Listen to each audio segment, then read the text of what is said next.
किरात भील बिलाला कायस्थ यानी सुनार से लेके चमार तक, कायस्थ से लेके कहार तक, ये सारे ही नीच है, ये पिछले जन्म के पापी है। इन्होंने 84 लाख योनियों में गड़बड़ की थी, उसकी सजा भोगने के लिए तुम भारत में पैदा हुए हो। इंग्लैंड, अमेरिका, जर्मनी, जापान, रूस, फ्रांस में ना तो ब्राह्मण है, ना क्षत्रिय, ना वैश्य है, ना कोई नाई धोबी कुमार है। वहां सब लोग गड्ढमड्ढे, सब भाईचारे से रहता है। वहां पे भगवान ने ऊंची नीची पेड़ी नहीं बनाई। भगवान को बस चले तो सिर्फ भारत में चले। हेलो, भगवान की दादागिरी चली तो यही चली।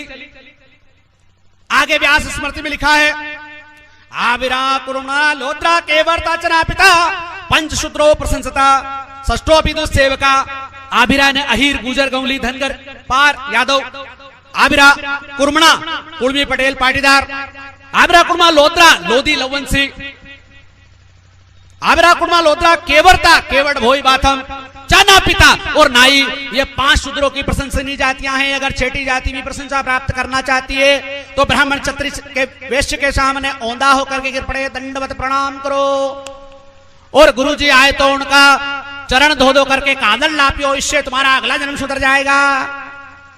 यह आरक्षण व्यवस्था इस देश में सदियों से चली आ रही है।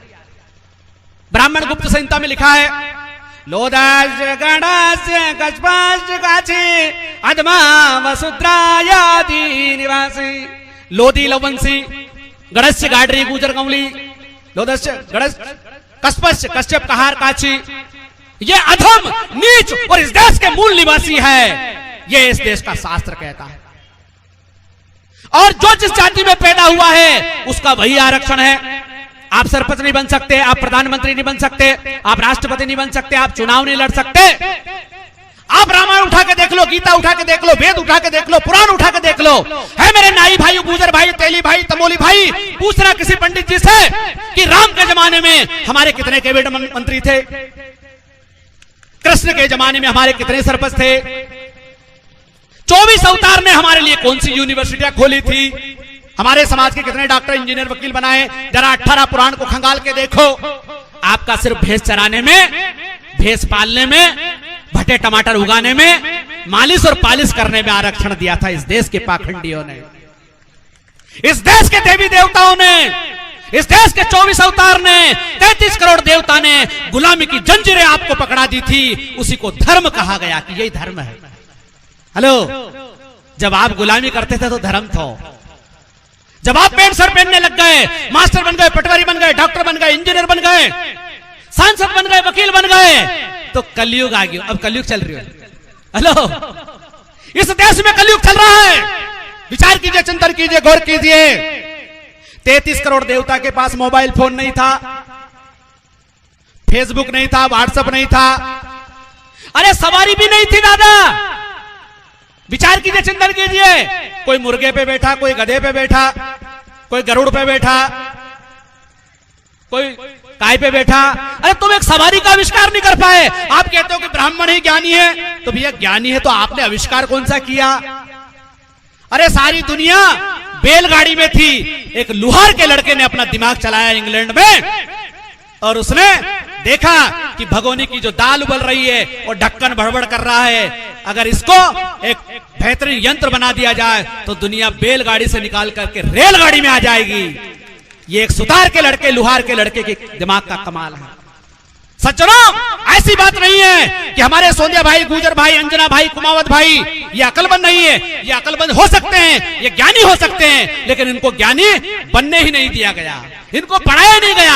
आज मुसलमान की मस्जिद में जाकर के देखना, जाके देखना, वहां का मौलवी अपने बच्चों को कुरान और हदीस को हिफ्ज करवाता है, पढ़ाता है, अरबी फारसी पढ़ाता है, उर्दू पढ़ाता है। मैं पूछना चाहता हूं, एक गुजर का गांव है पूरा, एक सोंदिया का गांव है, एक अंजना का गांव है, एक कुमावत का गांव है, उसमें मंदिर है, वहां का पुजारी क्यों नहीं पढ़ाता है? चलो चमार बड़ी भील बागरी से तो अबड़ा है तुम्हारो भगवान, मत पढ़ाओ। अनके पिछड़ा वर्ग से तो नहीं अबड़ा है, अनके पढ़ा दो, गुजर के पढ़ा दो। पर जिस दिन गुजर अकलबंद हो गया, दांगी अकलबंद हो गया, सोंदिया हो गया, कुमावत हो गया, तो फिर इस देश में ज्यादा कलयुग आ जाएगा। अभी तो कम आयो, घोर कलयुग आ जाएगा। क्योंकि ज्ञानी आदमी खतरनाक होता है, ज्ञानी आदमी संसार में सबसे ज्यादा खतरनाक होता है। इसलिए भारत के पाखंडियों ने लिखा, स्त्री शूद्रो न धीमताम, स्त्री और शूद्र को विद्या मत दो, क्योंकि कम अकल से कहीं को भी काम करवा सको, कम अकल के कहीं भी कथा पुराण सुनाओ। एक देवता के 10 हाथ था, दूसरा के 20 हाथ था, तीसरा के 50 हाथ था, तो एक के 1000 हाथ था। तो जो गमना गमचारेगा भी मानेगा। कोई मटका से पैदा हो, कोई मुंडा से पैदा हो, कोई कान से पैदा हो, कोई हिरणी से पैदा हुआ। ऐसी जो कथा है, इन कथाओं को कब मानोगे? जब ढांडा रोगा, गमना रोगा, गमचा रोगा, अनपढ़ रोगा। पढ़े लिखे हो जाएगा तो आदमी तर्क करेगा, चिंतन करेगा, मनन करेगा, विचार करेगा। इसलिए इस देश की जनता को गमना और गमचा रखा गया। आज बहुत सारे लोग कहते हैं सब आरक्षण गलत है, आरक्षण आर्थिक आधार पर होना चाहिए। अरे सदियों से जो तुमने आरक्षण बनाया, इससे देश कैसे बर्बाद हुआ वो मैं बता दूं आपको। जब ब्राह्मण ही पढ़ा लिखा था तो उसने छत्री को भी ढंग से नहीं पढ़ाया, क्योंकि छत्री भी अकलमंद हो गया तो अपना छत्री पर खेड़ देगो। हेलो, जब बुद्ध नाम का छत्री ज्ञानी हुआ, उसने अपना अलग धर्म बना लिया। जब महावीर नाम का ज्ञानी हुआ छत्री, उसने अपना जैन धर्म बना लिया। जब कबीर नाम का ज्ञानी हुआ तो उसने अपना अलग पंथ बनाया। भारत में जब जब कोई ज्ञानी हुआ है SC ST OBC में, या छत्री भी ज्ञानी बनेगा तो वो अपना अलग सिस्टम बनाएगा। क्यों? क्योंकि वेद पुराण की जो पुराना सिस्टम है वो गलत है। और वो सिस्टम क्या है? भगवान ने ऊंची नीची पेड़ी बनाई है, सब अपनी पेड़ी पे बैठा रहो, जूता खाता रहो, जूता देता रहो, इससे अगला जन्म सुधर जाएगा। ब्राह्मण ज्ञानी बनेगा, छत्री का काम है लटा पटा मनक घटा।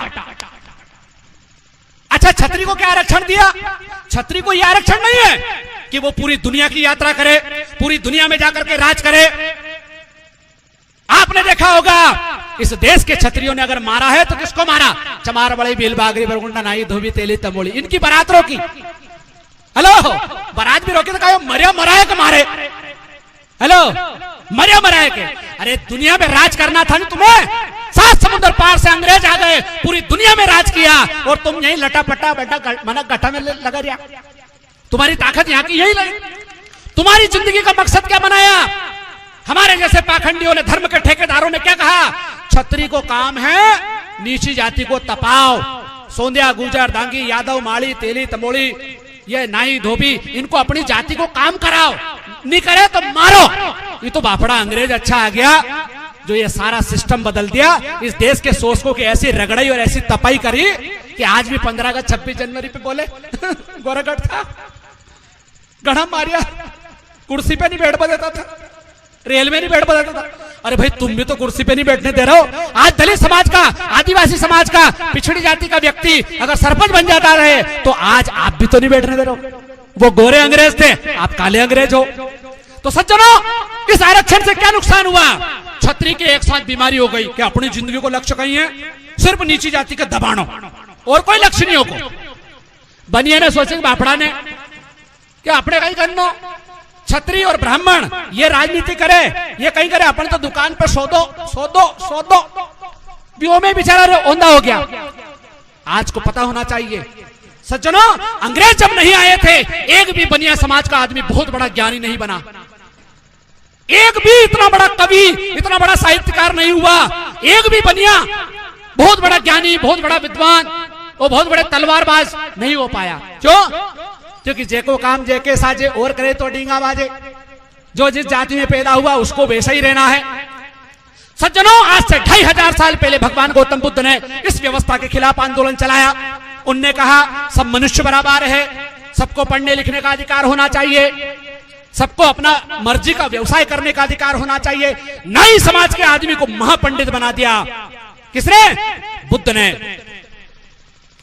सुजाता नाम की अहीर समाज की, गुर्जर समाज की लड़की ने उनको खीर खिलाई और उनको बुद्धत्व की प्राप्ति हुई। और बुद्धत्व की प्राप्ति में यह हुआ कि सब मनुष्य समान है और सबको अपनी मर्जी रुचि के हिसाब से इस जन्म में विकास करने का अधिकार है। स्वामी विवेकानंद अपने प्रवचन में कहते हैं, जो धर्म यह कहता है कि तुम्हारा अगले जन्म में तुम्हें अधिकार मिलेंगे, अगले जन्म में रोटी मिलेगी, अगले जन्म में तुम्हारा उद्धार होगा, वो धर्म नहीं अधर्म है।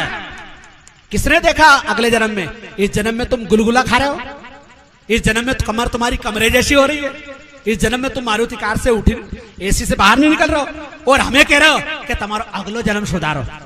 अच्छा, हमारो अगलो जन्म सुधारा, वो तमानी जन्म में ही पूरा भारत के खजाओ, पूरा देश को बर्बाद कर दो। तो सज्जनों, इस आरक्षण के खिलाफ जो जातिवादी था, कबीर ने, रविदास ने आंदोलन चलाया और कहा, रविदास ब्राह्मण मत पूजे जब होवे गुणहीन, पूजे चरण चंडाल के जब होवे गुण प्रवीण। जाति की नहीं, योग्यता की पूजा होना चाहिए। आज कुछ पाखंडी कहते हैं, जाति की नहीं, योग्यता की पूजा होना चाहिए। मैं पूछना चाहता हूं, आप योग्य थे तो 712 से लेकर 1857 तक मुसलमान के जूते क्यों खाए? हेलो, तुम्हें जब दौड़ा दौड़ा के तपाया, आज बोलते बहुत सारे लोग, हजारों मंदिर तोड़ दिया, अशो कर दियो, तो फिर तुम्हारी योग्यता कहां थी? हेलो, तुम्हारा 33 करोड़ देवता कहां था? तुम्हारा 24 अवतार कहीं कर रहा था? और चलो भी तो बापड़ा सो रहा था, भी तो बाटा लोड़ी का है। आप क्या कर रहे थे? आपकी योग्यता कहां गई थी? जब 1857 से लेकर 1947 तक अंग्रेजों ने तुम्हारी रगड़ाई की, उस समय तुम्हारी योग्यता और बहादुरी कहां थी? विचार कीजिए, चिंतन कीजिए। योग्यता किसी बाप की बपोती नहीं होती है, किसी जाति वर्ग की बपोती नहीं होती है, कोई जन्म से योग्य और अयोग्य नहीं होता है। सज्जनों, आदमी को 3 चीज से योग्य बनता है, एनवायरमेंट, एजुकेशन एंड एक्सपीरियंस। 3 चीजों से आदमी योग्य बन जाता है, चाहे वो किसी भी जाति वर्ग संप्रदाय का हो। एनवायरमेंट, जैसा आपका वातावरण होगा वैसा आदमी हो जाता है, जैसा आपका अनुभव होगा और जैसा एजुकेशन सिस्टम होगा। जब सदियों से आपने इंसान को पढ़ने ही नहीं दिया तो वो योग्य कहां से बने? हेलो, जब आदमी पढ़ने लगा, हिरण्यधनु महाभारत में पढ़ा होगा, आपने सुना होगा, हिरण्यधनु राजा का लड़का, भील का लड़का था, एकलव्य। जब वो अपनी धनुर्विद्या अपने गुरु के माध्यम से सीखा, शोषकों ने उसका अंगूठा काट दिया और कहा कि वो तो गुरुजी की मूर्ति बना के नाड़े आड़े विद्या सीख रहा तो चोरी कर रहा था, इसलिए गुरुजी ने उसका अंगूठा मांग लिया और अतरो गमचो तो क्या उन्हें अंगूठा दे दियो। विचार कीजिए, चिंतन कीजिए, गौर कीजिए। अरे जब वो हिरण्यधन राजा का लड़का था तो उसका अपना गुरु होगा स्वयं का, वो दूसरे के गुरु के पास कहां को जाएगा? विचार कीजिए, चिंतन कीजिए, गौर कीजिए। इसलिए सज्जनों, एकलव्य का अंगूठा जबरदस्ती काटा गया और पाखंडियों ने क्या कहा कि वो तो गुरु दक्षिणा में दिया गया था। और इस देश के पाखंडी लोग उस गुरु द्रोणाचार्य के नाम पर बड़े बड़े पुरस्कार दिए जा रहे हैं कि अच्छो पहला अंगूठो काटो तो और अब द्रोणाचार्य को वो एकलव्य को पाठ हटा करके पाठ काट दियो। उनके बाप दादाओं ने हजारों साल पहले क्या काटा था? अंगूठा काटा था।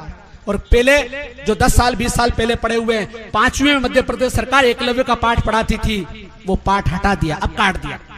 तो सज्जनों, ये सारी व्यवस्था, इस देश में 2 व्यवस्था है, एक शोषक की व्यवस्था है, एक शोषित की व्यवस्था है। शोषक के कौन लोग हैं और शोषित के कौन लोग हैं, ये आपको समझना पड़ेगा। तो कबीर ने कहा था, एक बूंद एक मलमूत्र एक चामर गूदा, एक ज्योति से सभी जन में को बामण को सूदा।